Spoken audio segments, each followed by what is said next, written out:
ओंकाराय नमो नमः।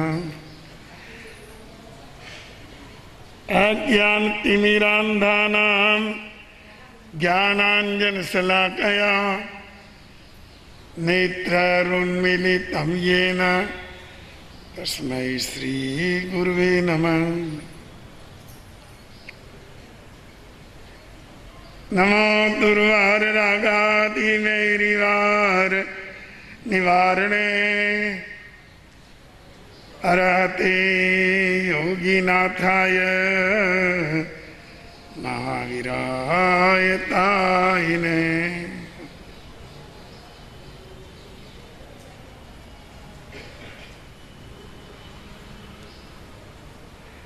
प्रिय श्रोताजनों,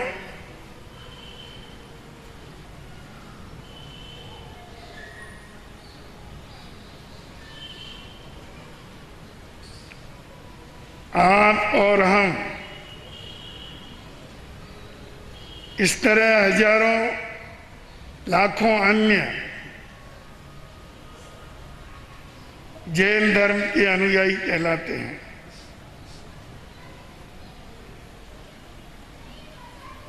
किंतु इसे हम कितना समझते हैं, यह एक विचारणीय प्रश्न है।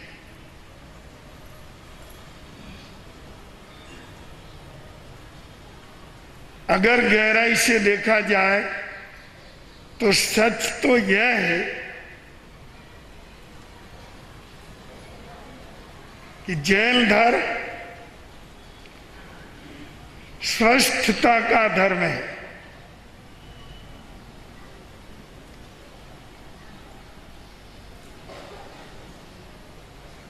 इस धर्म के सिद्धांतों का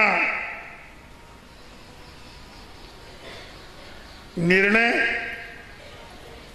और उनकी प्रस्थापना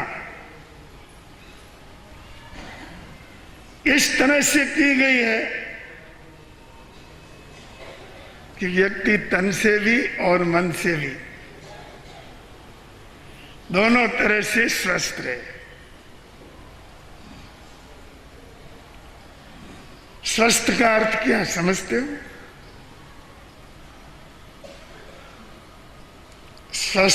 स्वस्मिन् स्थितो यह स्वस्थ। स्वस्थ से स्वास्थ्य शब्द बना है। स्वस्मिन् स्थितो अपने में स्थित है। जीवन का प्रत्येक अंग अपनी जगह सही काम करे, वो स्वस्थ है। हमारे जीवन के दो ही तो अंग हैं, एक तो हमारी चेतना और दूसरा हमारा शरीर।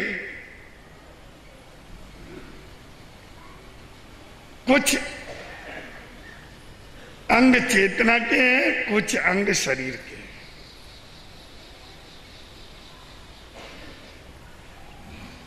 शरीर के अंग आँख, कान, नासिका,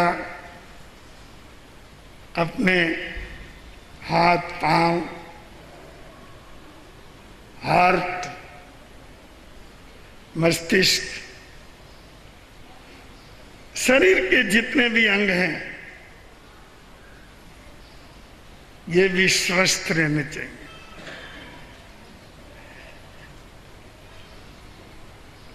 क्यों स्वस्थ रहने चाहिए? कि भगवान ने शरीर को नाव कहा है।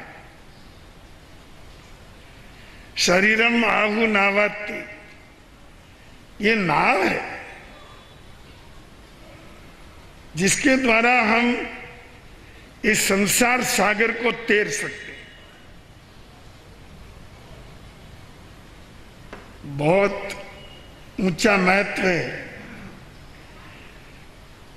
जैन धर्म में शरीर को, क्योंकि यही तो अपने जीवन का भी तो अंग है ना। इनको स्वस्थ कैसे रखें या कैसे रहें, बस यही खास समझने की बात है। मन को स्वस्थ रखने की तो अनेक बातें आपके सामने आती रहती है, पर तन को स्वस्थ रखने की बात एक अनोखी सी लगती है, पर है नहीं। पहले तन है और बाद में मन है। तन को स्वस्थ रखने का मार्ग जैन धर्म के विधि विधान, जैन धर्म के विधि विधानों का पालन करो, पहले उनको समझो। 12 अणुव्रत के अतिचारों को समझो।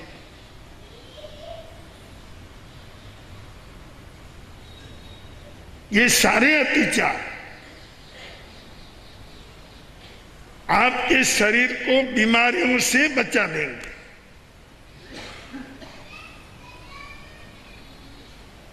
केवल उनका पालन करें।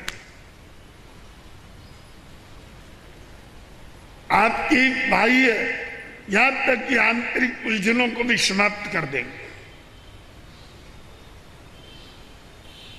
आप भले व्रत न ले सके, कोई बात नहीं,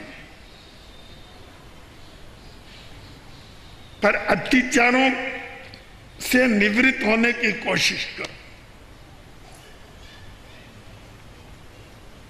14 नियम, ये भी शरीर को स्वस्थ रखने के बहुत बढ़िया साधन है। जीवन व्यवहार में आने वाली बातों का एक दिन के लिए निर्धारण करना और उनका पालन करना। छोटे छोटे आहार भी गए, वस्त्र, पानी, यहां तक कि उपान, पैरों में पहनने का पदत्राण। एक बार अपने जीवनचर्या में इन सब पर नजर तो डालो।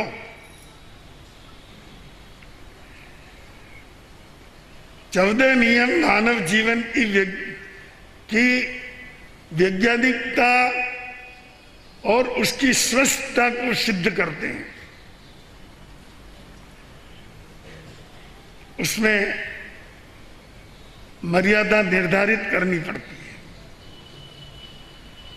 आज अमुक वस्तु का ही सेवन करूंगा, अमुक वस्तु का त्याग करता हूं। जो आपके स्वास्थ्य के लिए हानिकारक है, उनका सुबह से ही त्याग कर दो। न तो कोई मनवार करेगा, न तुम्हारा मन ढीला पड़ेगा। आप कह दोगे मेरे त्याग है, बस।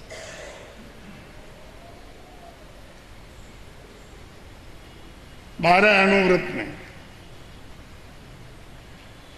7वें अणुव्रत का बड़ा महत्व है। इसमें 26 बोल की मर्यादा है और वो सब ऐसी है जो अपने दैनिक जीवन में काम आती है।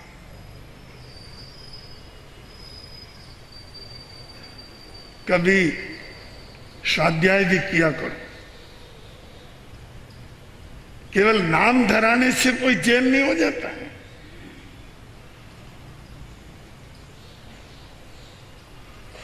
जिनको एक ऐसा समझ के टाल देते हैं कि ये तो कोई जैन धर्म का क्रियाकांड है। अगर हम ऐसा करके टाल देते हैं तो ये अपनी मूर्खता है। जैन धर्म में क्रियाकांड जैसी कोई चीज ही नहीं है। हर चीज जीवन के दैनिक जीवन का अंग है और उसको स्वस्थ बनाए रखने की विधियां हैं।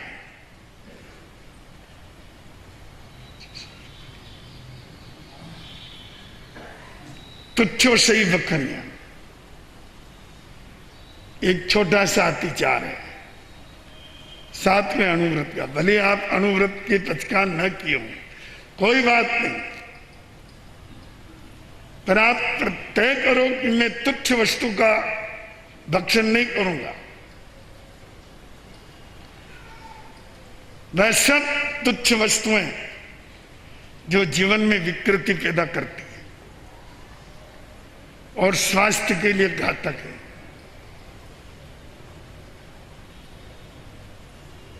इस तरह से उसमें बहुत विधान है। सब्जी कौन सी लेनी, कितनी लेनी, साग भी तय करिए, यही खाना आज। इसके अलावा और किसी तरह की सब्जी नहीं खाना। जब आप ये तय करेंगे तो आपके सामने आपकी तबीयत आके खड़ी हो जाएगी कि तुम किसकी बात कर रहे हो, मेरी तरफ की देखो। अमुक सब्जी खाओगे तो बीमार हो जाओगे। आप उसी समय अपने स्वास्थ्य के लिए लाभदायक सब्जी का निर्णय करेंगे। पानी की सीमा कोई बहुत बड़ी बात नहीं है, पर अपने जीवन को, शरीर को स्वस्थ रखने के लिए इन सारे अत्याचारों का निराकरण करना एक साधना है। आध्यात्मिक साधना तो है ही, ये भौतिक साधना भी है। इससे आपके शरीर रूपी नाव स्वस्थ रहेगी। इसमें कचरा नहीं भरेंगे आप। कचरा भरने का तो भगवान के शासन में कहीं विधान नहीं है। हमेशा विजय का निर्धारण करना चाहिए। विजय का अर्थ है विकृति।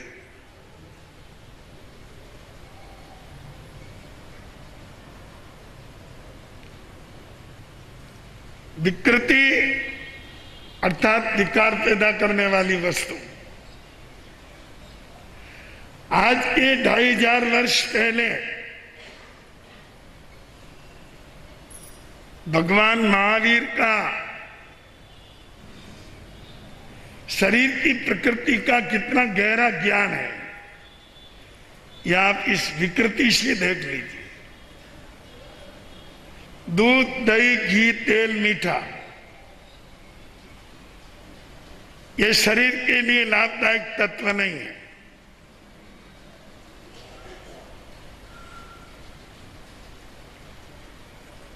पर धीरे धीरे हम इसके आदी हो गए।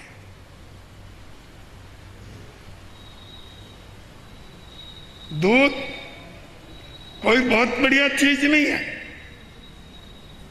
विकृति है।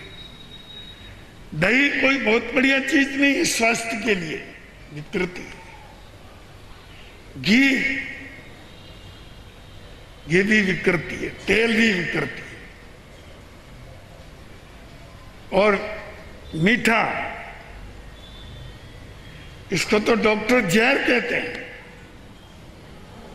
व्हाइट पॉइजन, शक्कर। पर हम इन चीजों के इतने आदी हो गए। इनका प्रयोग जहां कम होता है, नहीं होता है, वो लोग ज्यादा स्वस्थ हैं। और जो व्यक्ति इनका ज्यादा से ज्यादा सेवन करता है, वो ज्यादा व्याधिग्रस्त है। व्याधियों को भुलाना है। अब हजारों वर्षों के बाद डॉक्टर कहने लगे दूध बंद करो, फैट बढ़ती है।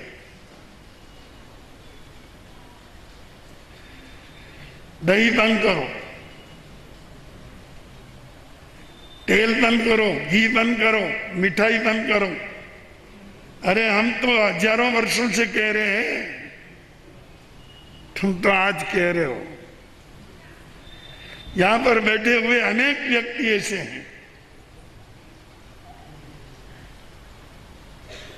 जो मीठा नहीं खा सकते।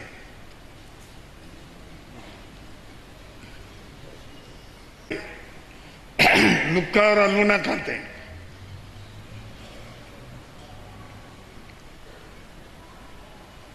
कोई धार्मिक दृष्टि से नहीं, लेकिन डॉक्टर साहब ने कह दिया इसलिए। अरे तुम त्याग की दृष्टि से करो ना इनको त्याग, इनका त्याग। जब तुम त्याग की दृष्टि से इनका त्याग करते रहोगे तो डॉक्टर को गुरु बनाने की जरूरत ही कहां पड़ेगी।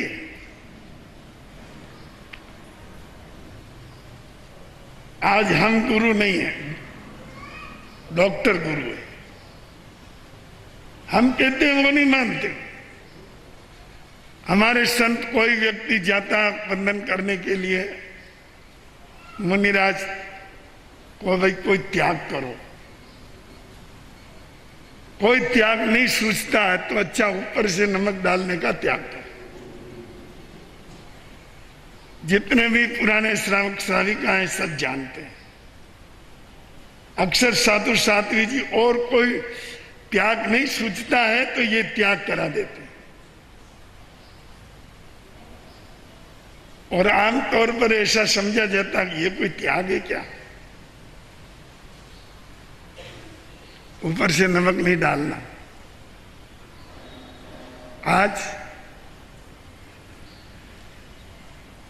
आज तो डॉक्टर यहां तक कहते हैं कि नमक काम में ही न लो, साग में ले तो रोटी में नहीं, रोटी में ले तो साग में नहीं, ऊपर से तो डालना ही नहीं।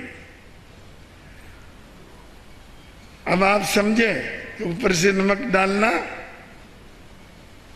कहीं न कहीं घातक है। हम कह रहे थे 2000 वर्षों से, उसकी मखौल उड़ा रहे थे। यह नहीं जानते ये स्वास्थ्य का एक सत्य है जो आगे जाकर के सामने आएगा, और आज आ गया।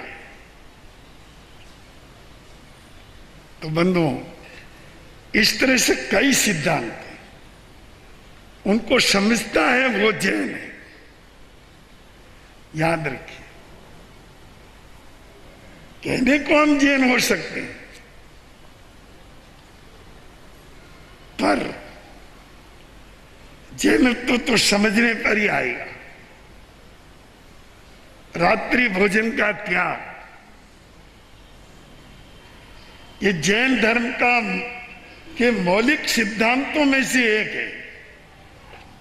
श्रावक की चर्या में रात्रि भोजन वर्जित,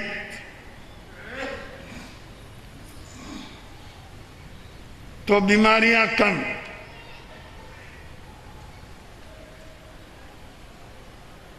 इस प्रकृति का सारा जहर रात को बाहर आता है और अमृत सो जाता है। दिन में प्रकृति का अमृत बाहर आता है और जहर सो जाता है। रात में खाया कुछ न कुछ जहर आपके पेट में जा रहा है। छोटे से छोटे ऐसे जंतु जो हमें दिन में भी मुश्किल से दिखाई देते हैं, हवा में घूमते रहते हैं, उड़ते रहते हैं, भोजन में आ जाते हैं। 100 लाइट लगाओ ना, रात दिन नहीं हो सकता। 100 मरकरी लाइट भी लगा दो तो रात रात ही रहेगी, रात दिन नहीं हो सकता। याद रखिए, वो रात्रि भोजन ही है। प्रकृति का सारा जहर रात को बाहर आता है, सांप रात को निकलते हैं, बिच्छू जहरीले रात को निकलते हैं, शेर चित्तों के जहर है वो रात को बाहर आते हैं। जितना जहर है प्रकृति का रात को उभर करके हवा में घुल जाता है। और इस बात को कोई समझने के लिए तैयार नहीं है कि सैकड़ों बीमारियों की जड़ ये रात्रि भोजन है। दिन में 2 बजे और रात में 9 बजे कोई खाने का टाइम है? राक्षस हो क्या?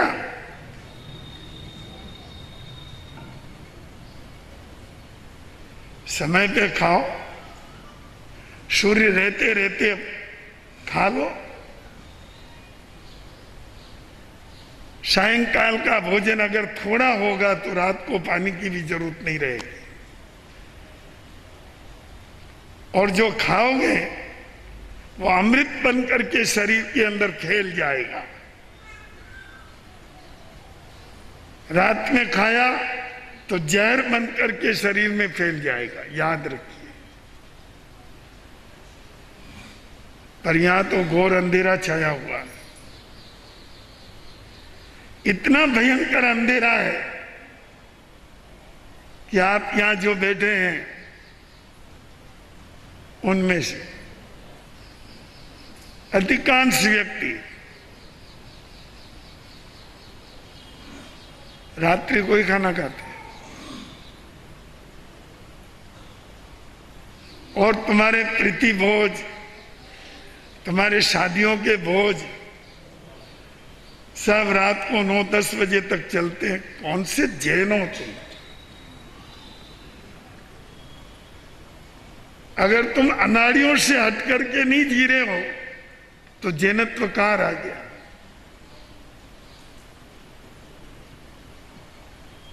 तो बंधुओं, अनेक उदाहरण ऐसे हैं, आए दिन अखबारों में आते हैं। भोजन बना रहे हैं, रात को बराबर दिखा नहीं, हलवाई भोजन बना रहा है, कोई छिपकली अंदर आके गिर गई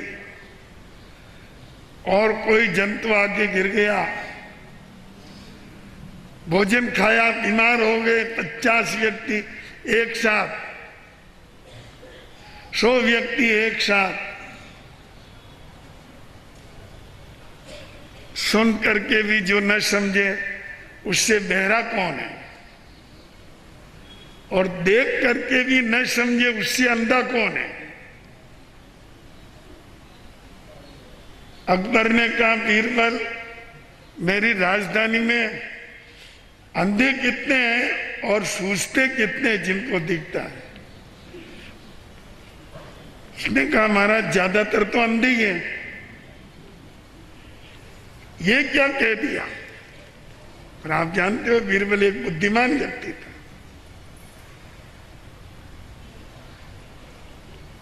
उसने कहा, मैं एक दिन आपको प्रमाण बताऊंगा।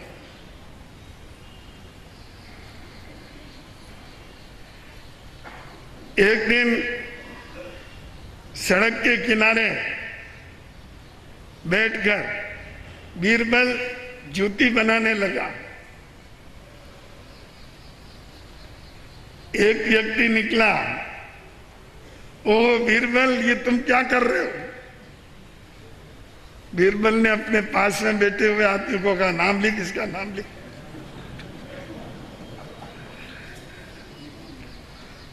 और कोई दूसरा आया, बीरबल क्या कर रहे हो? बीरबल ने कहा, नाम लिख।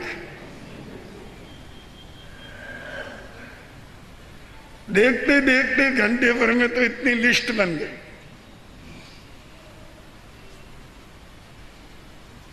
बीरबल ने अकबर को कहा कि ये 1 घंटे की लिस्ट है। इतने व्यक्ति अंधे निकले मेरे सामने से, इतने व्यक्तियों की आंखें नहीं है, रोशनी नहीं है। उसने कहा महाराज आप समझे नहीं, जो देखता हुआ भी न समझे वो अंधा ही तो है, और कौन है? जो आता है कहता है बीरबल ये क्या कर रहे हो? अरे मैं जूती बना रहा हूं, दिखता नहीं है क्या? दिख तो रहा है, फिर भी पूछ रहे क्या कर रहे हो?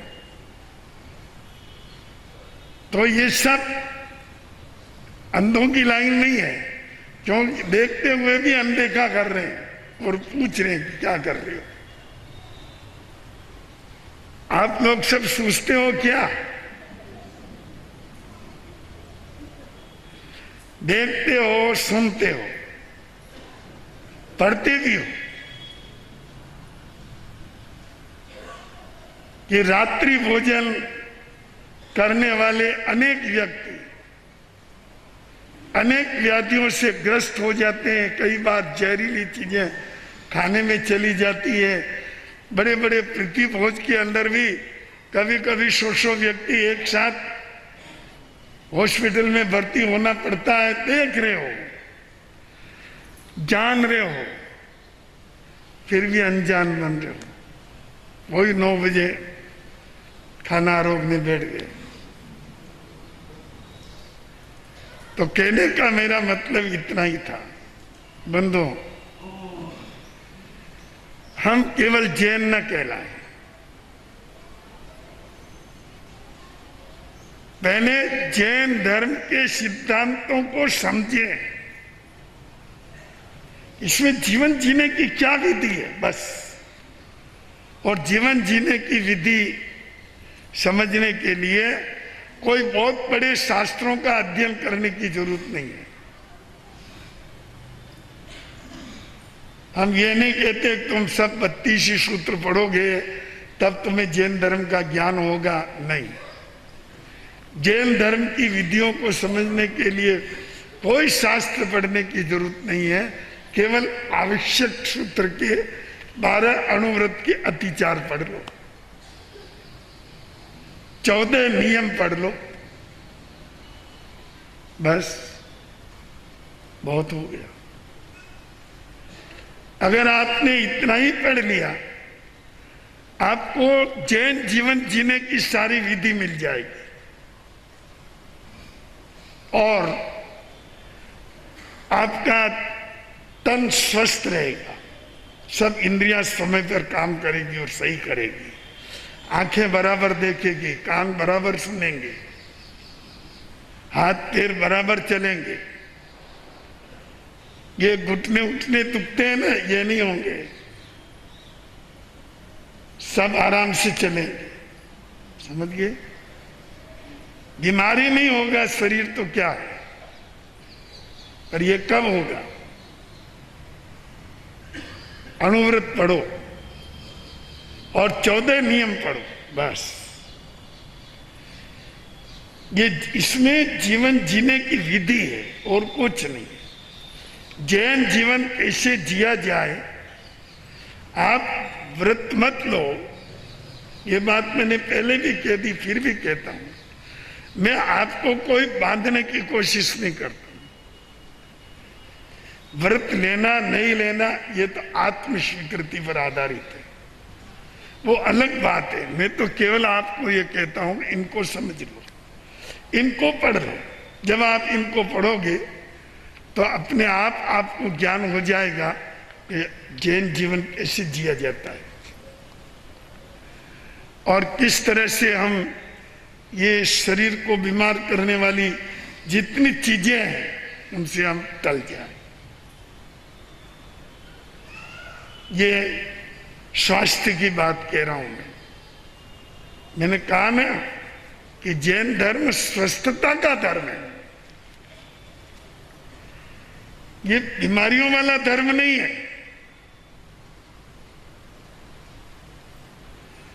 तन और मन दोनों स्वस्थ रहे। अगर ये जानना चाहते हो और ये अंतःकरण से चाहते हो तो जैन धर्म पढ़ो। तन से भी स्वस्थ बनोगे और मन से भी स्वस्थ बनोगे। मन को स्वस्थ रखना ये थोड़ी गहरी साधना है, क्योंकि ये मन बिगड़ जाता है बार बार। जो बिगड़ जाता है इसका मतलब बीमार हो गया। आप कहते रहते हो ना कि इसका मन बिगड़ गया। कई बार तो मन इतना बिगड़ जाता है कि व्यक्ति त्याग किए हुए को भी फिर स्वीकार कर लेता है। क्या करें, बहुत मजबूत रहा पर मन बिगड़ गया। मन बिगड़ता है तब तन भी बिगड़ जाता है, ये भी याद रखिए। दोनों का संबंध है ना। मन रहता कहाँ है? शरीर में भी तो रहता है ना। तो तन को स्वस्थ रखने के लिए मैंने आपको कुछ बातें बताई। मन को स्वस्थ रखने के लिए भी कुछ बातें समझिए। मन को स्वस्थ रखने का साधन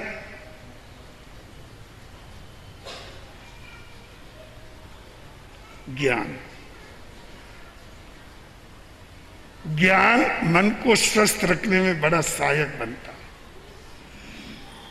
कौन सा कर्म करने से कितने गहरे कर्म का बंधन होता है और उसका क्या परिणाम सामने आता है, चेतना कैसे मैली होती है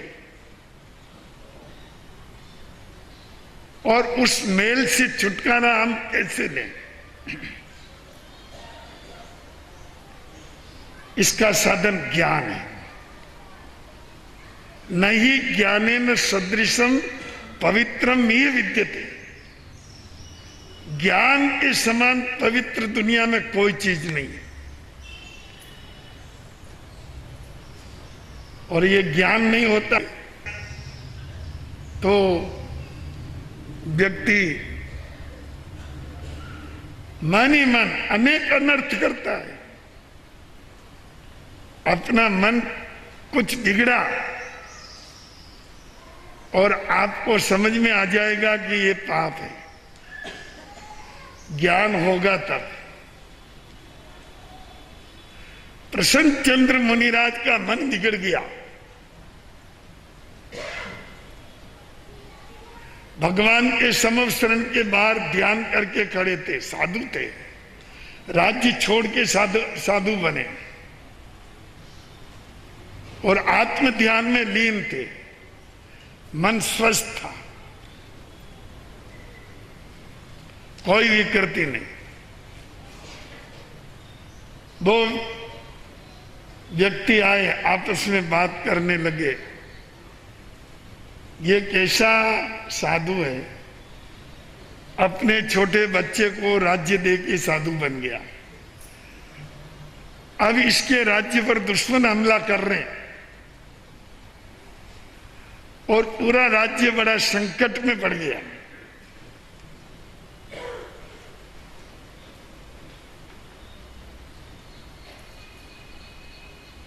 बस ये बात बोली दो व्यक्तियों ने आपस में। प्रसन्न चंद्र मुनिराज ने सुनी और मन बिगड़ गया। मेरे राज्य पर दुश्मन हमला करते हैं, एक एक का सिर उड़ा दूंगा। मुझे वो जानते क्या है? मैंने ये क्या कर दिया? मैं तो उस राज्य का स्वामी हूं ना।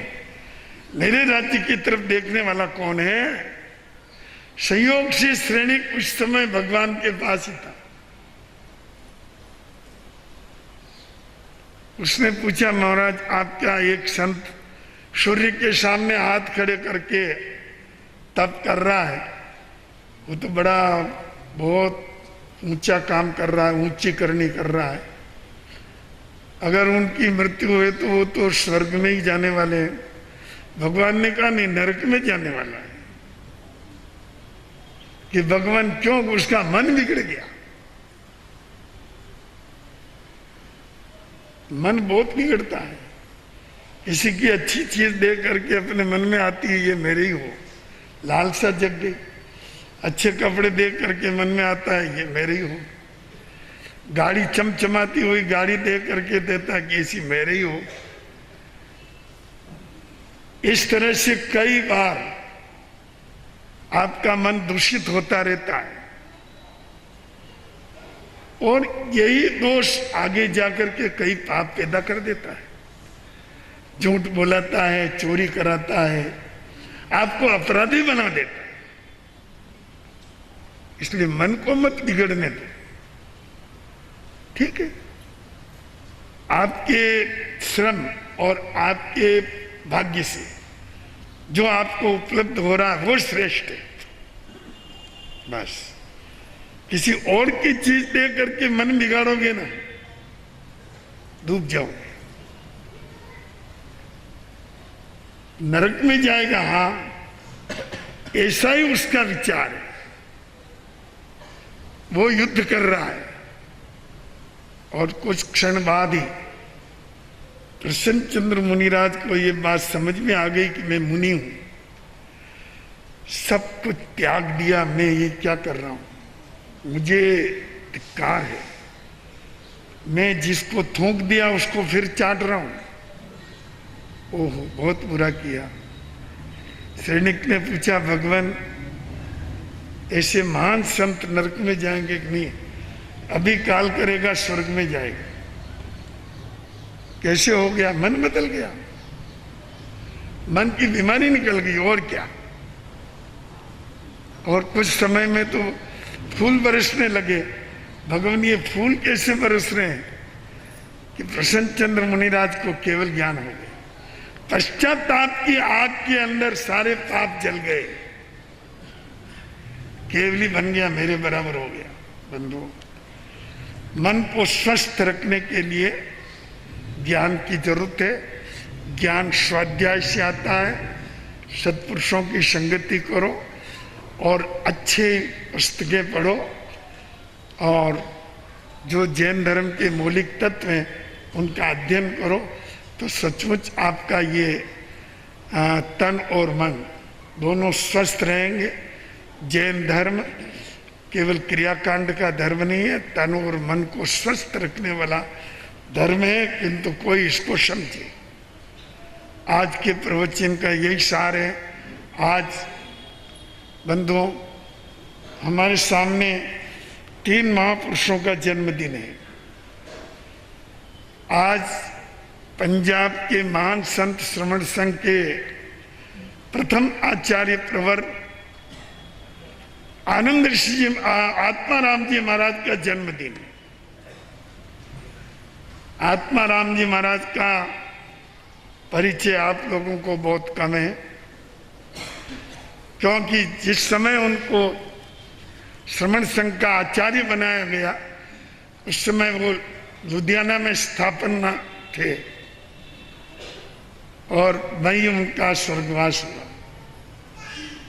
उस जमाने के अंदर विद्वान, ज्ञानी और विवेक संपन्न उच्चतम संतों में उनकी गिनती थी। तभी तो श्रवण संघ के प्रथम आचार्य बने। बहुत ज्ञान, बहुत प्रांजल था, अनेक शास्त्रों के अनुवाद किए उन्होंने, जो आज भी मानवता के लिए और जैन धर्म के लिए वरदान है। जीवन के पिछले हिस्से में आंखों की रोशनी कम हो गई थी, पर अगर कोई प्रश्न पूछता, आत्माराम जी महाराज कहते ज्ञान मुनि, वो पुस्तक उठा के, वो शास्त्र उठा के, उसके 36वें पृष्ठ पर देख, इसका उत्तर वहां मिल सकता है। और 36वां पृष्ठ खोल के देखते, प्रश्न का उत्तर वहां मिल जाता। अब आप समझ सकते हो कि उनका स्वाध्याय कितना तगड़ा था। आज हम तो कुछ ज्यादा पढ़ते नहीं। उन ज्ञानियों की बात देखो, इतना स्वाध्याय प्रबल कि शास्त्र में से पृष्ठ बता देते कि अमुक पृष्ठ पर यह विधान है। ऐसे परम ज्ञानी, महाज्ञानी और जैन धर्म की मुनि परंपरा के अनमोल ये पूज्य आत्माराम जी महाराज का आज जन्मदिन है। उनकी स्मृति मात्र से एक प्रेरणा मिलती है कि हम कहां भटक रहे हैं। उज्जवल प्रकाश में तो वे थे जिनके पास ज्ञान हाथ की रेखाओं की तरह उपस्थित था। ऐसे महाज्ञानी सत्पुरुष की जन्म जयंती के अवसर पर केवल हम उन्हें श्रद्धा पुष्प समर्पित कर सकते। आज एक और महापुरुष आचार्य श्री जयमल जी महाराज, ये भी महान युग प्रवर्तक आचार्य थे। उन्होंने अपने जीवन में विवाहिता को त्याग करके साधु बने। साधु बने उसके बाद से उन्होंने तप शुरू कर दिया। 52 वर्ष तक आरासन नहीं किया। कितने? रात को भी नहीं सोते। जो नींद के जगजोले आते तो बैठे बैठे, पर जो नींद के जगजोले बैठे बैठे आते हैं वो कितने टिकते हैं। इतनी अप्रमत्त दशा। उस जमाने में उन्होंने यतिवाद से मारवाड़ में बहुत बड़ा लोहा लिया। बीकानेर क्षेत्र उनका ही तो खोला हुआ है। यतियों का प्रभाव था कि स्थानकवासी मुनि जा नहीं सकता। बीकानेर के बाहर उन्होंने कई दिन तक तपस्या करके खड़े रह गए, ध्यान किया। जब महाराजा को एक श्रावक ने बताया इस तरह से हमारे गुरु तकलीफ नगर के बाहर तप कर रहे हैं और कोई अंदर आने नहीं देता, बीकानेर महाराजा ने स्पेशल ऑर्डर दिया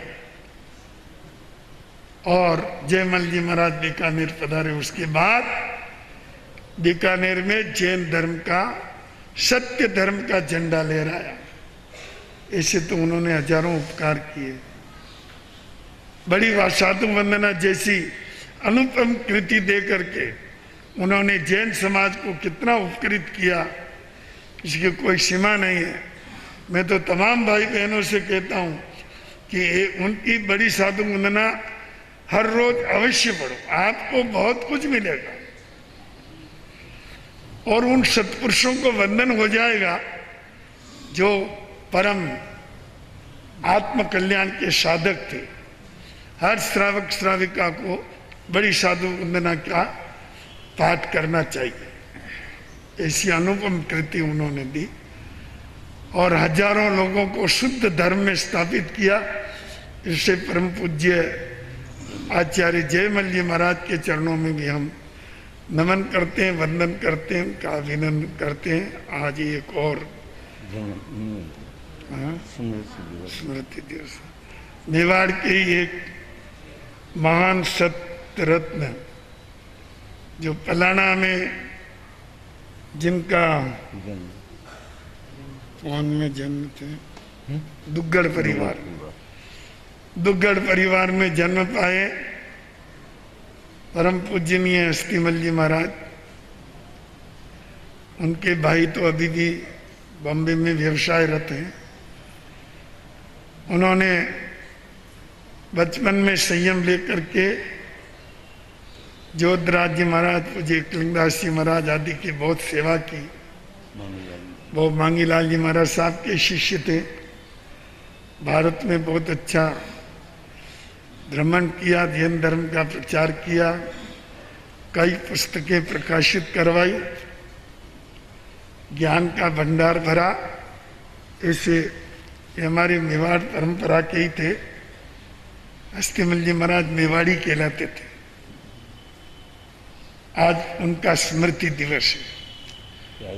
रायपुर के अंदर उनका संलेखना संतारा सहित स्वर्गवास हो गया। अपना मेवाड़ जैन परंपरा के मुनि परंपरा के अंदर एक इतिहास बना के गए, एक हस्ताक्षर बन करके गए। ऐसे परम पूज्य हस्तिमल जी महाराज के चरणों में उनकी स्मृति करते हुए हार्दिक वंदन और अभिनंदन करते हैं। बंधुओं, महापुरुषों का स्मरण किसी न किसी प्रेरणा के लिए होता है। अपने जीवन में तो श्रेष्ठतम प्रेरणाएं धारण करें। सचमुच अपने जीवन को भी एक नई दिशा मिलेगी। 52 वर्ष तक आड़ा आसन नहीं किया जयमल जी महाराज, कितनी अप्रमत्त दशा है ना, कितनी बड़ी बात है। आत्माराम जी महाराज का ज्ञान कितना प्रांजल था, शास्त्र का पृष्ठ बता देते और कई शास्त्रों का अनुवाद किया। हस्तिमल जी महाराज ने अपने जीवन में पूर्णतया संयम जीवन की आराधना करके बहुत उपकार किए। साहित्य का भंडार भरा। सत्पुरुषों के इस प्रेरणाप्रद जीवन से हम भी कुछ प्राप्त करें, अपने जीवन को भी कुछ ऊंचाइयां मिले, कुछ हम भी अपने जीवन का प्रमाद छोड़ सकें और ज्ञान की उपलब्धि कर सकें। ऐसी भावना के साथ हम इन सब महापुरुषों का वंदन अभिनंदन करते हैं। और आज के प्रवचन का यही सार है, आत्मसात करें, आनंद ही आनंद। आज रविवार है, गुरु आरती भी होगी।